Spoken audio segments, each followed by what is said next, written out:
We're speaking with Virginia O'Connell, Director of the Arizona Water Banking Authority, who along with Terry Sue Rossi manage the water bank. Virginia, there was a time when Arizona just left a substantial portion of its Colorado River water allocation in the river, which California mostly gobbled up. How did the Arizona Water Banking Authority help change that practice? Well, yes, as you mentioned, Arizona wasn't fully utilizing its 2.8 million acre foot share of Colorado River water. Leaving those supplies behind was considered a lost opportunity for Arizona. But by creating the water bank, it gave Arizona the ability to secure those supplies for future use. In essence, creating an insurance policy for Colorado River water users. We've just had our 20-year anniversary on April 30th. In this time, we've been able to store over 3.4 million acre feet of water underground in both central and southern Arizona. That's water that can be tapped in the future to provide backup supplies during Colorado River shortages. Well, happy birthday to the water bank. Water banking seems to be a real innovation in consolidating and protecting water supplies. Is it unique to Arizona? Well, most of the water banks that you hear of in other western states are primarily exchanges for water rights. What's different about Arizona Water Bank is that we are a state-sponsored recharge program. We are actually bringing in and adding renewable supplies to the aquifers. We do that through the state's artificial recharge program.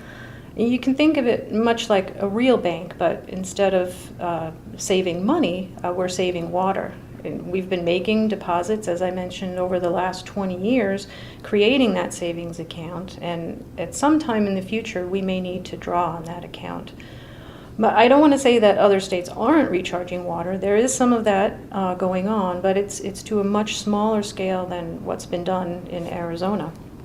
And I think Arizona's water banking program is one of the reasons that we've been better positioned to weather the drought that we've been facing. Well, that's interesting. You mentioned other states. The concept of water banking appears to benefit not just Arizona, but its neighbor states as well. How important is that cooperative function to making the Arizona Water Banking Authority work? Well, I think it's very important. A little background, shortly after the federal rule for off-stream storage was adopted in 1999, Arizona and Nevada entered into an interstate water banking agreement where Arizona stored its excess water on behalf of Nevada here in Arizona. At the time, Nevada was rapidly growing into its Colorado River entitlement, and it was pressed to find other supplies in order to meet its demand.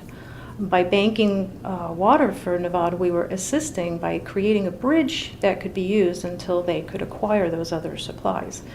Ultimately, they didn't need to use those supplies yet, but Arizona also benefited from this arrangement, both financially and hydrologically. As an example, water stored here on behalf of Nevada has and will continue to benefit Arizona's aquifers until it's needed by Nevada. When that time comes, we will leave a portion of our water on the river for Nevada to use, and will instead use the water that we have stored here.